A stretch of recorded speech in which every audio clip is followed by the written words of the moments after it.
მოდით ტატა დავიწყოთ, გთხოვთ, აუხსნათ საზოგადოებას მეც მაინტერესებს, რატომ მიიღეთ პარლამენტში შესვლის გადაწყვეტილება, მარტივად დავსვამ კითხვას. მოგესალმებით, პირველ რიგში მადლობა მოწვევისთვის. ჩვენ ძალიან ბევრჯერ თქვით იმასთან დაკავშირებით, რომ ჩვენთვის შეცდომა იყო პარლამენტის ბოიკოტირება.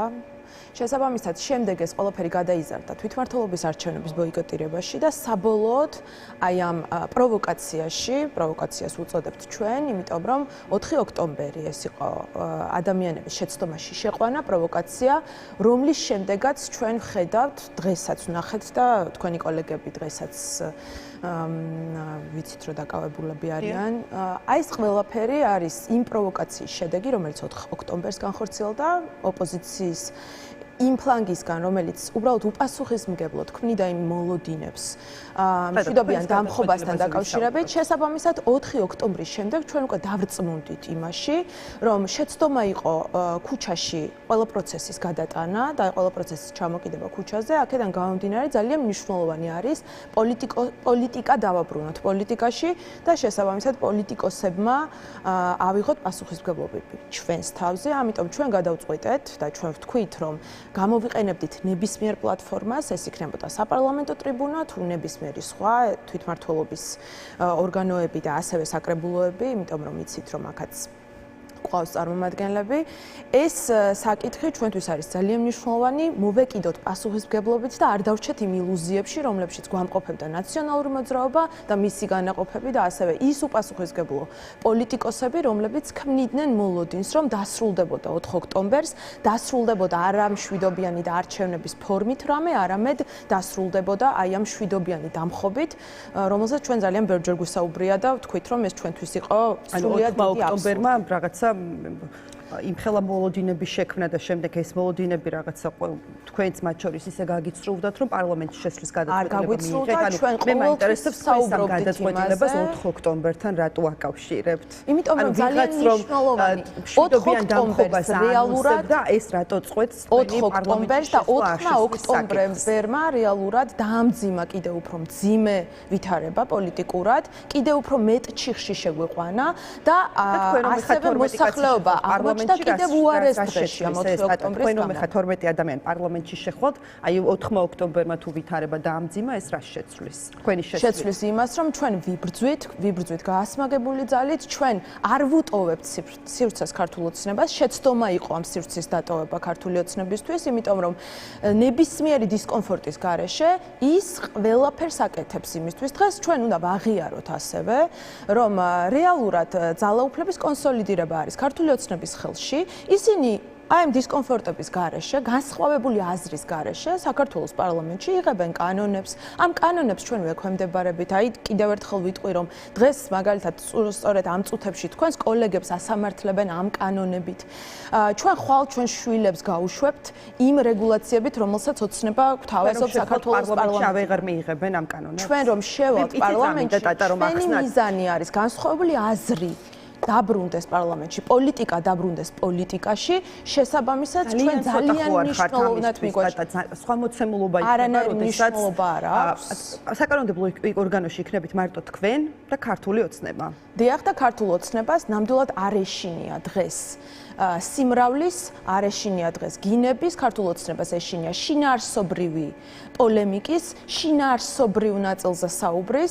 შესაბამისად ჩვენ გაასმაგებული ძალით ჩვენ შევდივართ იმისთვის, რომ განსხვავებული აზრი და განსხვავებული აზრი, რომელსაც პირველ რიგში რომლის დაკვეთაც არის ჩვენი მოსახლეობის დაკვეთა, გაჟღერდეს საქართველოს პარლამენტში განსხვავებული აზრი, იმ ადამიანების აზრი, რომელთა დაკვეთაც არის ცვლილებები ჩვენ საზოგადოებაში, ცვლილებები პოლიტიკაში, ოღონდ არა ისე, როგორც ამას გვთავაზობს ნაციონალური მოძრაობა და 13 წელია გვთავაზობს ნაციონალური მოძრაობა საკუთარი რადიკალური გადაწყვეტილებებით, აი ამ სცენარებით, ამ დამხობებით, რევოლუციებით, გვთავაზობს, რომ დაასრულოს ოცნება, მაგრამ რა მივიღეთ ჩვენ?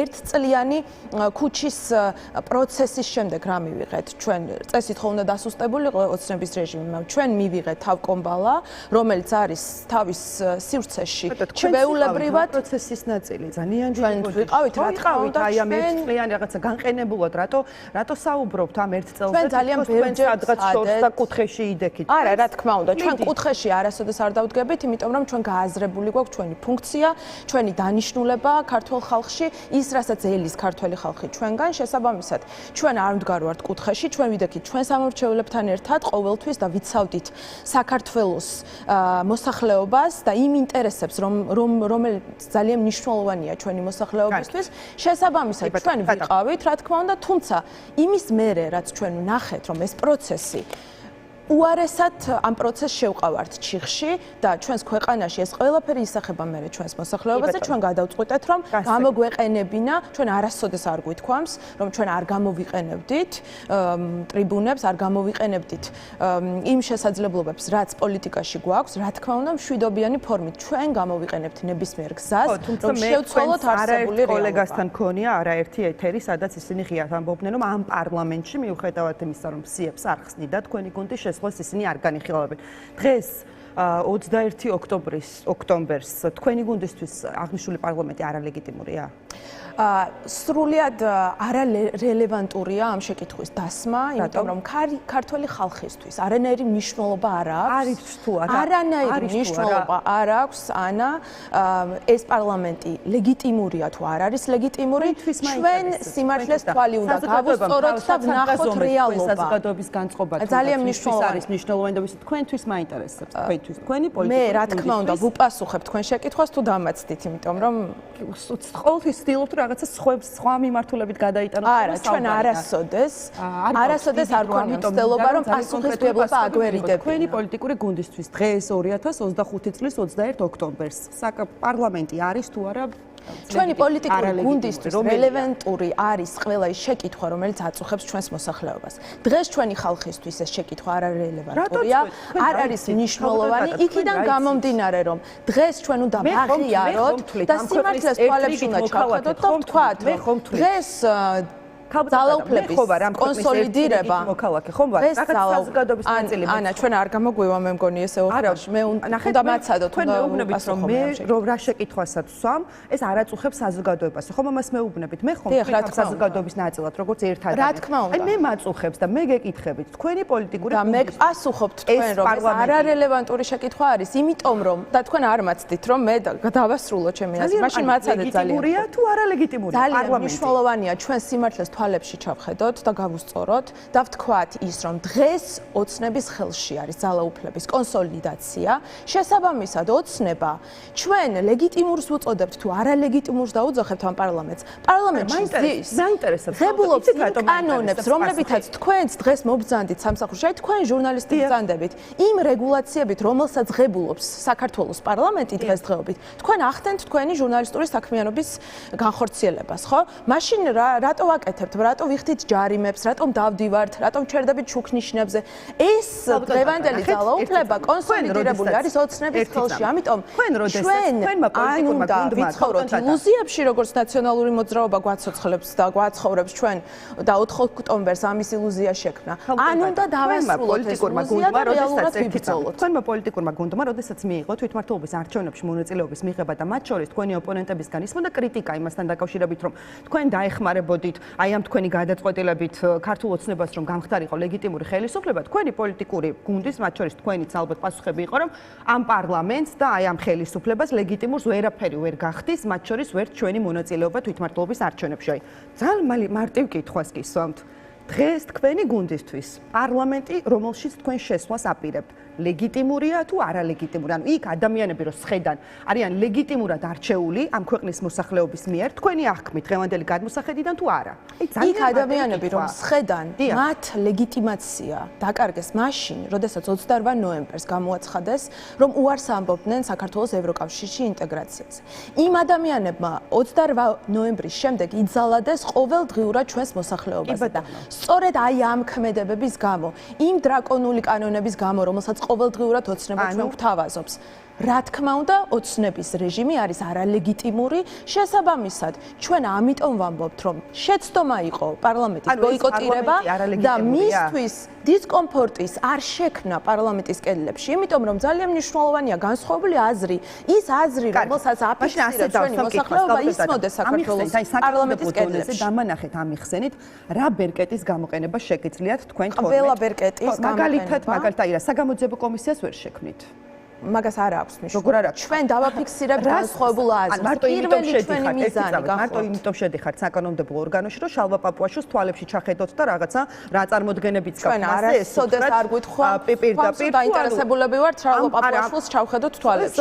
რა თქმა უნდა, ხო ხვდებით რა გადატანის მნიშვნელობით, რადგან აქცენტს აკეთებს, რომ რაღაცა განსხვავებული აზრი უნდა გაშო. ან მარტო იმიტომ შედიხართ საკანონმდებლო ორგანოში, რომ ქართული ოცნების წარმომადგენლებს ასე არ ვიცი, გვერდით რო გეჭდებათ თუ რაღაცა 2 თუ 3 დაშორებით წინ რას ფიქრობთ ეს ამ ფორმით უთხრათ მარტო ამიტომ შედიხარ საკანონმდებლო ორგანოში. იმიტომ რომ ოცნებას დღესდღეობით ყველაზე მეტად ეშინია სწორედ აი ამ შინაარსობრივი საკითხების, რომელსაც მას საერთოდ არ ესაუბრებიან, მას საერთოდ არ უყენებენ არავითარ არგუმენტებს, პირდაპირ არავინ არ ეუბნება. არის ეს ძალადობრივი მოწოდებები, არის ეს შეძახილები ქუჩის ფორმატში, არის ძალიან ბევრი პროტესტის გამოვლინება, თუმცა მათ ნამდვილად ეშინიათ იმ შინაარსობრივი საუბრების, იმიტომ რომ ისინი ძალიან ბევრ პრობლემას ფარავენ ამ ყველაფრით.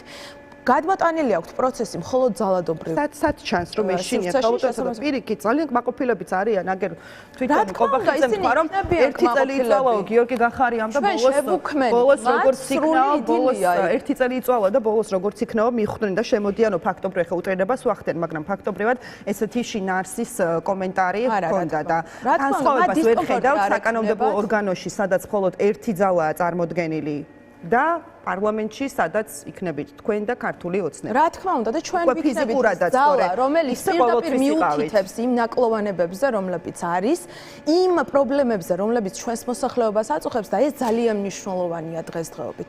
იმიტომ რომ მხოლოდ ამას შეუძლია შეცვალოს არსებული რეალობა. ჩვენ თუ არ ვაღიარებთ ჩვენ შეცდომებს, თუ ამ ყველაფერს არ დავასრულებთ და თუ არ შევცვლით ამას, ჩვენ ვერ გადავალთ მომდევნო ეტაპზე. რეჟიმი იყენებს ყველანაირ ინსტრუმენტს და რეჟიმის ხელში დღესდღეობით არის ყველა ბერკეტი, არის ყველა სახელმწიფო ორგანო, რომელიც ექვემდებარება მხოლოდ პარტიას და არ ემსახურება ხალხს.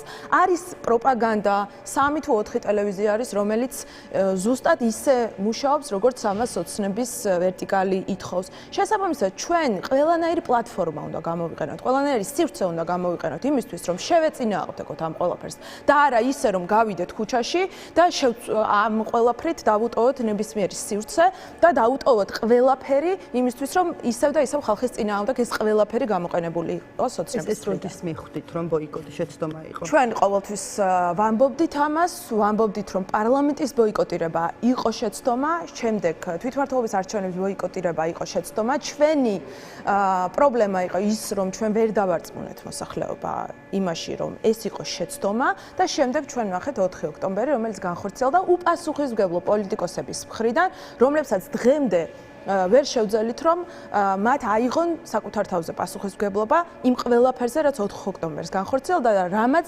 დაგვიმატა ჩვენ პოლიტპატიმრების რაოდენობა და კიდევ უარეს არაკონსტიტუციურ ჩიხში შეიყვანა ჩვენი ქვეყანა. კი ბატონო, ეფექტურობის ნაწილს მინდა ესე დაუბრუნდეს, თუ რაღაცა 2 წუთი მაქვს დარჩენილი. გარდა იმისა, რომ რაღაცა ესე ვთქვათ, იხმაურებთ საკანონმდებლო ორგანოში ეს 12 ადამიანი და ესე იტყვით თქვენს სათქმელს. ამის გარდა რა სარგებლობა, იქ რა სარგებელი მოაქვს გიორგი გახარიას გუნდის საკანონმდებლო ორგანოში ყოფნას? ჯერ პირველ რიგში ჩვენ უნდა გავაცნობიეროთ ყველა ის გამოწვევა, რომელიც დღესდღეობით საქართველოს მოსახლეობის წინაშე დგას. და ეს არ არის მხოლოდ თბილისი, ეს არის რეგიონები, რეგიონში მცხოვრები მოსახლეობა, რომლებსაც უმძიმესი პრობლემები აწუხებთ, იმიტომ რომ რეჟიმი ძალადობს ყველანაირი მიმართულებით, ყველა საკითხში მოსახლეობაზე. ხო, როგორც ამას იყენებს კორუფციას, იყენებს პროპაგანდას, ჩვენი ეფექტურობა დამანახეთ. ჩვენი ეფექტურობა იქნება სწორედ ის საპარლამენტო მუშაობა, იმიტომ რომ ჩვენ ვართ პოლიტიკური ძალა, რომელსაც ძალიან კარგად აქვს გაცნობიერებული ის პრობლემები და ის ჩიხური სიტუაცია, რომელშიც არის დღესდღეობით საქართველოს ოცნების პირობებში. ამიტომ ჩვენ ჩვენს რიგებში არიან სახელმწიფოებრივად მოაზროვნე ადამიანები. ჩვენ ვიყავით საჯარო სექტორში ძალიან წლების განმავლობაში, ძალიან დიდი ხანი. შესაბამისად, ჩვენ ძალიან კარგად ვიცით, როგორ უნდა გამოვიდეს მდგომარეობიდან თქვენ რომ იქნებით საკანონმდებლო ორგანოში წარმოდგენილი, ეს რეგიონში მცხოვრები ადამიანის პრობლემას როგორ მოაგვარებს? რა თქმა უნდა, ჩვენ ვიმუშავებთ ამისთვის. ჩვენ გვექნება მოსახლეობასთან კომუნიკაცია. ახსნების ნაწილი ხომ არ გაქვთ, არ გაქვთ. ეს არის ჩვეულებრივი პროცედურული საკითხი, საპარლამენტო საკითხი, როდესაც იყენებს შენს ბერკეტებს, შენს ხელთარსებულ ყველა ინსტრუმენტს, საპარლამენტო ინსტრუმენტს, იმისთვის, რომ გააუმჯობესო მოსახლეობის მდგომარეობა, რა თქმა უნდა, და პირველ რიგში გამოიტანო ამბავი პარლამენტიდან, როდესაც ოცნების რეჟიმი ზის და ზუსტად ისეწყვეტ საკითხს, როგორც მას სურს. ყველაფერი თუნდაც საკანონმდებლო ჩარჩო, რომელიც არის დღესდღეობით ოცნების მხრიდან ბოლო 1 წლის განმავლობაში შექმნილი, ყველაფერი არის იმისთვის, რა თქმა უნდა, თუმცა საპარლამენტო მუშაობა ეს არის სხვა ამბის გამოსატანად შედიხართ? არა, რა თქმა უნდა, საპარლამენტო მუშაობა ეს არის ძალიან მნიშვნელოვანი მუშაობა, რომელიც სჭირდება ქვეყანას და ჩვენ გამოვიყენებთ ნებისმიერ ინსტრუმენტს და ნებისმიერ ბერკეტს. რომლის მიხედვითაც ჩვენს ქვეყანაში არსებული ვითარების ცვლილებისკენ დავიწყებთ სწრაფ სვლას. კარგით, დიდი მადლობა.